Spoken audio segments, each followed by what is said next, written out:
అండి, నమస్తే. Welcome back to our channel Lalu set. నేను ఈరోజు నా యూట్యూబ్ వీడియోస్ కోసం, ముఖ్యంగా కుకింగ్ వీడియోస్ లేదంటే అన్బాక్సింగ్ వీడియోస్ కోసం ఈ స్టాండ్ అయితే తీసుకున్నాను. నాకు ఇది జస్ట్ 199 రూపీస్కి మాత్రమే వచ్చింది. బడ్జెట్ ఫ్రెండ్లీ అనిపించింది, క్వాలిటీ కూడా చాలా బాగా నచ్చింది.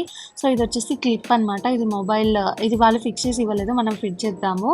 ఇది వచ్చేసి మొబైల్ పెట్టుకోవడానికి. అండ్ ఈ కింద క్లిప్ వచ్చేసి మనం ఏ టేబుల్ మీద అయినా సరే ఈజీగా ఫిట్ చేసుకోవచ్చు. దాని లెంత్ ఎంత లావు దానికైనా కూడా సరిపోవడానికి అడ్జస్టబుల్గా ఉందన్నమాట. నాకు ఇది చాలా బాగా అనిపించింది, మీకు కూడా ఉపయోగపడుతుందని చెప్పి వీడియోలో మీకు చూపిస్తున్నాను. సో నేను ఫస్ట్ అయితే చూడండి, ఇంకొక ఫోన్ ఫిట్ చేసి చూపిస్తున్నాను. ఫర్ ఎగ్జాంపుల్ ఈ కిచెన్ కౌంటర్ కూడా నాకు సరిపోయింది, బట్ నేనైతే ఈజీగా ఉంటుందని చెప్పేసి కింద దానికి రాడ్కి ఫిక్స్ చేసి చూపిస్తున్నాను మీకు. ఇలా ఈజీగా ఫిట్ చేసేసుకొని మనం ఏ యాంగిల్లో కావాలంటే ఆ యాంగిల్లో మోల్డ్ చేసుకొని వీడియో తీసుకోవడానికి నాకైతే ఇది బాగా అనిపించింది. అండ్ కాస్ట్ కూడా చాలా తక్కువ ప్రైస్కి వచ్చింది కాబట్టి మీకు కూడా యూజ్ అవుతుంది. Not only for cooking videos, మీరు ఏ లైక్